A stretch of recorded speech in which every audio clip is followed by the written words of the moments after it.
The Cabinet Secretary MSMEs, Wycliffe Ambesse Oparanya, has now been chased away from ODM party after siding with the Nairobi Senator Edwin Sifuna. Welcome to Kenya Lens Media, where we give you news updates as they break, and kindly if you are new here, consider subscribing.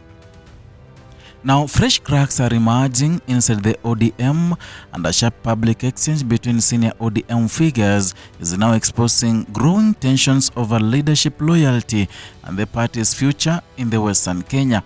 A new political storm is unfolding inside the Orange Democratic Movement after the Escalation member of County Assembly, Robert Alai, publicly challenged the Cabinet Secretary for Cooperatives and MSMEs, Wycliffe Oparanya, over remarks concerning the state of the party in Western Kenya.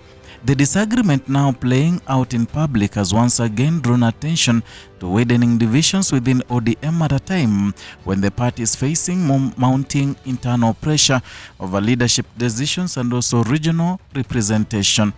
The latest exchange began after Oparanya raised concerns about ODM standing in Western Kenya. The Cabinet Secretary warned that the disagreements inside the party were making it harder to mobilize support in the region.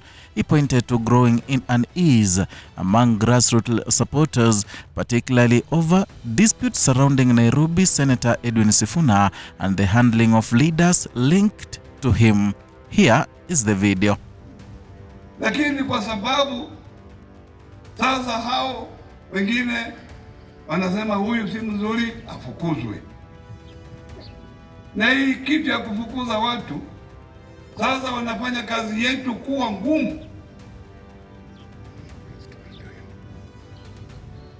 Kazi yetu ya kutafutia rais kura imekuwa ngumu. Oparanya argued that disciplinary actions and internal confrontations were creating discomfort among supporters and weakening local party structures, but Robert Alai responded sharply, and in a post shared on his X account on Sunday, May 10th, 2026, the Escalation MCA questioned why Oparanya remained in ODM if no longer believed in the party's direction. Alai dismissed the idea that future ODM should be tied on or to one individual leader.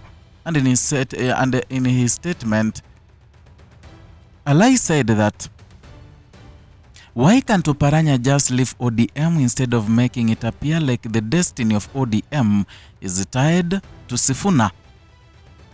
A very short statement, but the one carrying a lot of weight. His comments signaled growing frustration among some members who believe public criticism from senior leaders is damaging the party within. The exchange now intensified debate over ODM's unity and also political direction, especially in Western Kenya, a region that has long played a major role in the party's support base. And for years, ODM has relied heavily on strong backing from several regions across the country, including Nyanza and the coast and parts of Western Kenya. But recent political developments appear to be testing that support, and at the center of the current tensions is a larger conversation about influence, inclusion and also control within the party. Several ODM leaders have in recent weeks openly disagreed over changes in party structures, parliamentary leadership and also disciplinary measures affecting senior figures. These disagreements have increasingly moved into public view, exposing divisions that were once handled internally. The mention of Senator Edwin Sifuna has become particularly significant, and Sifuna has in recent months emerged as a vocal figure within ODM, attracting support from leaders who identify with the Linda Mwananchi faction. That faction has positioned itself as a voice defending party ideals and also internal democracy. But the faction has also faced resistance from the sections of the party leadership, leading to the tensions over loyalty and also discipline. The disagreements have already had political consequences, and the Vihiga Senator Godfrey Ososi, who had briefly been selected as a replacement for Oparanya in ODM's deputy leadership structure representing Western Kenya, was later removed after being viewed as closely aligned to Sifuna-led faction. That move deepened concerns among some leaders from Western Kenya who felt the region was being sidelined. Now, those concerns are also growing louder, and on Sunday, Kakamega Governor Fernandez Barasa openly declared that leaders from Kakamega want the ODM deputy party leader position returned to the region. Speaking during a public address in Nanyeni area in Matungu sub-county, Barasa said Kakamega leaders believe the region deserves greater representation in the party's top leadership. And the governor's remarks added another layer to the ongoing debate over the power sharing with ODM. The deputy party leader position has become politically sensitive following recent changes linked to the broad-based government arrangement between ODM and the ruling United Democratic Alliance. Wycliffe Oparanya left the ODM deputy party leader role after joining the cabinet under the broad-based political cooperation framework. And former Mombasa Governor Hassan Joho also exited the position after joining government. Joho was later replaced by Mombasa Governor Abdul Swamad Sharif Nasser, but in Western Kenya the transition has remained unsettled. The brief appointment and also subsequent removal of Senator Ososi appears to have reopened regional political questions that ODM is now being forced to confront publicly. For some leaders, the issue is about recognition and influence. For others, it is about party discipline and also loyalty.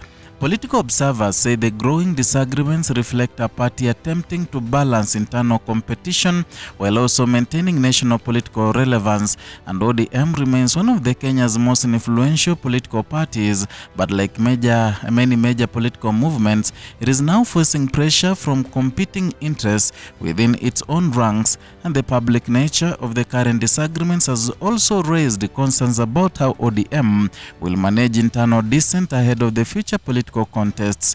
Western Kenya has become increasingly important to Kenya's national political landscape, and the region has produced influential leaders and remains a critical battleground for political mobilization, and any perception of inclusion or rather exclusion or marginalization within ODM could therefore carry wider political implication, and that is partly why Oparanya's remarks have attracted national attention.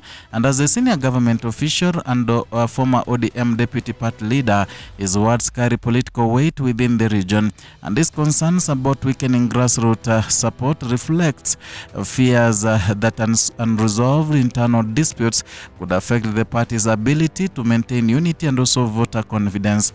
At the same time, Alai's response reflects another side of the debate inside ODM, and some leaders believe public criticism from party insiders risks weakening the movement and also creating unnecessary uncertainty among supporters.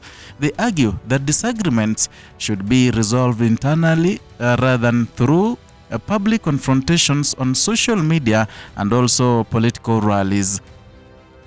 The unfolding tensions are also happening during a period of broader political realignment across the country, and ODM's cooperation arrangement with the Kenya Kwanza administration has continued to reshape political relationships both inside and also outside the party.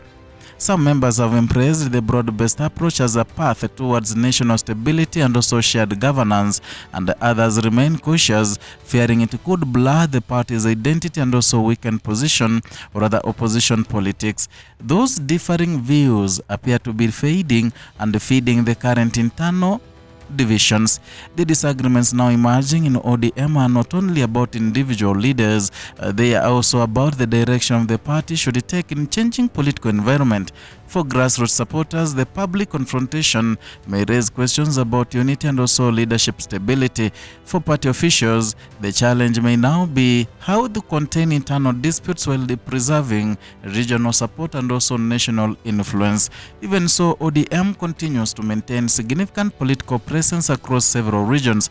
Its leadership structures, grassroots networks and also national profile remain deeply established in Kenya's political landscape. But the latest public exchanges show that maintaining cohesion inside a large political party remains a difficult balancing act.